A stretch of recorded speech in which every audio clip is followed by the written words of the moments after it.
65,7 milliards de francs CFA à rembourser en 48 heures. Ce n'est pas une fiction budgétaire. C'est le calendrier du Trésor camerounais cette semaine sur le marché des titres publics de la BEAC. Les 25 et 26 février 2026, deux échéances majeures arrivaient à maturité. Des bons du Trésor assimilables d'un côté, une obligation à 5 ans de l'autre. Principal et intérêt compris, l'État devait honorer 65,7 milliards francs CFA. Une obligation juridique et financière. Lorsqu'un titre public arrive à échéance, l'émetteur, ici l'État, doit rembourser les investisseurs conformément aux conditions fixées au moment de l'émission.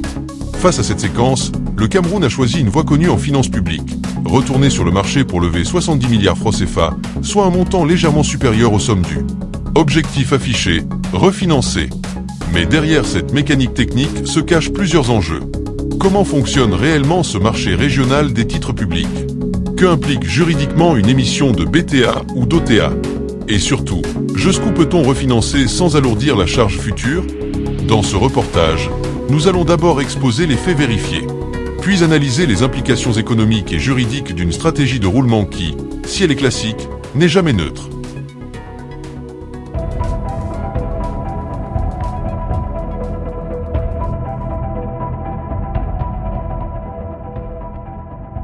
Selon le tableau de bord hebdomadaire de la Banque centrale relayé par Investir au Cameroun le 27 février 2026, le Cameroun faisait face à deux échéances distinctes. Le 25 février 2026, remboursement de 13,442 milliards francs CFA correspondant à des bons du Trésor assimilables BTA à 26 semaines. Le 26 février 2026, paiement de 52,750 milliards francs CFA, couvrant principal et intérêt d'une obligation à 5 ans arrivée à maturité. Total, 65,7 milliards francs CFA en 2 jours. Juridiquement, ces instruments sont des titres de créance émis par l'État sur le marché des titres publics de la BEAC. Les BTA sont des instruments de court terme. Les OTA, obligations du Trésor assimilables, relèvent du moyen ou long terme. Lorsqu'un investisseur souscrit, un contrat financier implicite est formé. L'État s'engage à rembourser le capital à échéance et à verser les intérêts convenus. Pour faire face à ces engagements, le Trésor a lancé, le 23 février 2026, 3 opérations. 20 milliards francs CFA en BTA à 26 semaines. 30 milliards francs CFA en BTA à 52 semaines. 20 milliards francs CFA via un abondement d'OTA à 6 ans. L'abondement signifie une réouverture d'une émission existante aux mêmes conditions financières. Les opérations ont été dénouées le 25 février. Toutefois, au moment de la rédaction de l'article, les résultats officiels n'étaient pas encore publiés. Il n'est donc pas possible d'affirmer si l'objectif des 70 milliards francs CFA a été entièrement atteint ni à quel taux exact. Les faits s'arrêtent ici. Les chiffres sont publics. Le mécanisme est conforme aux pratiques du marché régional.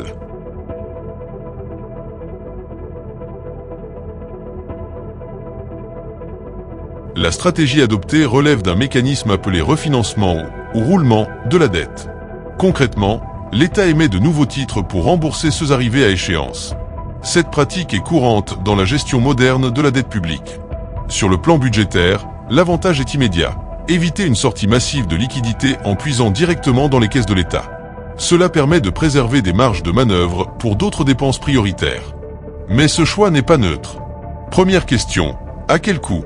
Si les conditions de marché se durcissent, notamment via une hausse des taux d'intérêt, le refinancement peut devenir plus cher que la dette initiale. Deuxième enjeu, la confiance des investisseurs. Le marché régional est caractérisé par une concurrence accrue entre États émetteurs. Chaque adjudication devient un test d'attractivité financière. Un faible niveau de souscription pourrait signaler une tension. À l'inverse, une forte demande traduirait une confiance maintenue. Troisième dimension, la soutenabilité. Refinancer n'efface pas la dette. Il la prolonge dans le temps. La soutenabilité dépend donc de la capacité future de l'État à honorer ses engagements, notamment dans un contexte de finances publiques décrit comme marqué par des tensions récurrentes.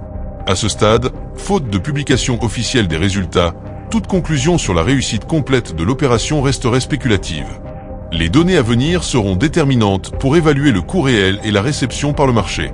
Ce que l'on peut affirmer, en revanche, c'est que le Cameroun maintient sa présence active sur le marché régional des titres publics, utilisant les instruments disponibles dans le cadre réglementaire existant.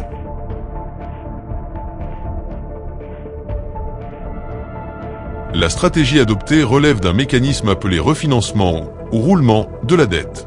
Concrètement, l'État émet de nouveaux titres pour rembourser ceux arrivés à échéance. Cette pratique est courante dans la gestion moderne de la dette publique. Sur le plan budgétaire, l'avantage est immédiat. Éviter une sortie massive de liquidités en puisant directement dans les caisses de l'État. Cela permet de préserver des marges de manœuvre pour d'autres dépenses prioritaires. Mais ce choix n'est pas neutre. Première question, à quel coût? Si les conditions de marché se durcissent, notamment via une hausse des taux d'intérêt, le refinancement peut devenir plus cher que la dette initiale.